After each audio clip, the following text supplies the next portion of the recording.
So let's take a look at the project lifecycle. So a project lifecycle has a number of stages. Different people break the project down into different number of stages. As you can see in the diagram, we're just going to take a look at 4 stages of the project lifecycle. So there's initiation, planning, implementation and closeout. The language changes quite a bit sometimes as well, but fundamentally these are some of the key stages in the project lifecycle. So project initiation. This is where somebody's raised an idea and a project has come to light, and we're just going to do a little bit of the basics just in terms of working out, okay, so roughly speaking, what is it? What are the resource implications? So we can see in the center of the diagram here, this is about kind of understanding the resources. What's the scope, time and cost resources required for a project? In the initiation phase, you would actually also look at getting some basic agreement, fleshing out a few basic costs and so on. Depending on the project and depending on the needs of the project sponsor, who it's for, how big it is and so on, will determine how much detail there is in that initiation phase. So the next stage after initiation is project planning.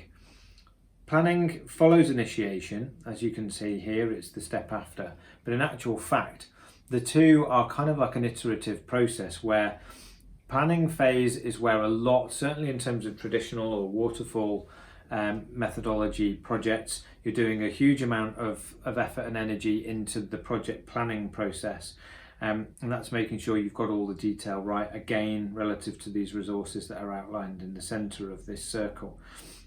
In actual fact, you would build on what you've done at the initiation stage, you'd get further agreement, you'd go further into the detail of understanding stakeholders and whatever assumptions and risks and so on were identified earlier on, and so we're kind of fleshing everything out.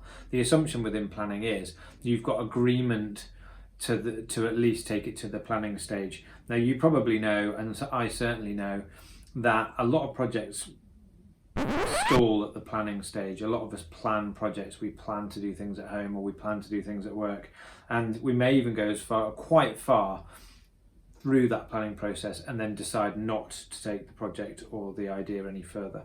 But that's the planning process. So from a project management point of view, in traditional project management life cycle, then this is quite a substantial stage. So moving on from the planning stage, we move on to implementation. So this assumes that we've got agreement, our plan's been agreed, and we're going to move on with it and actually conduct the project. We're going to carry out the work.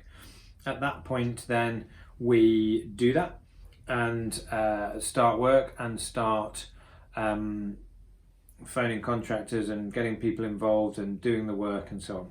So implementation is the doing. The big part within the project life cycle in terms of implementation is very much about monitoring. So we're looking to control variables at that point. We're trying to keep them as near to our perfectly produced plan as we can, so we don't go over time and we don't go over budget and we don't miss the quality or the scope of the project doesn't kind of get bigger. So implementation, there's a lot of controlling going on. And then the final stage in the project lifecycle, as illustrated here, is close out. Essentially, this is where we have implemented most of the stuff, if not all of the stuff. Quite often it's where things are being handed over to the client, or they are becoming business as usual, so new systems and processes are up and running, maybe often alongside old systems and processes, and then we are looking to move purely just to the new stuff. So it's the opening day of an event or something like that. During closeout, typically that's when we should hand over to the customer. We should also ensure the documentation is always complete, and we should thank everybody and have a closeout party or a wrap party or something like that. Quite often these are the bits that because the project has slipped early on, so it's run late, then these are the things that don't always get done properly.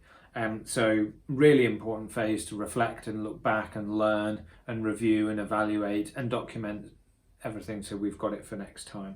So that is the project life cycle, the initiation, planning, implementation and closeout phases. The resource implications in the centre we'll take a look at next time.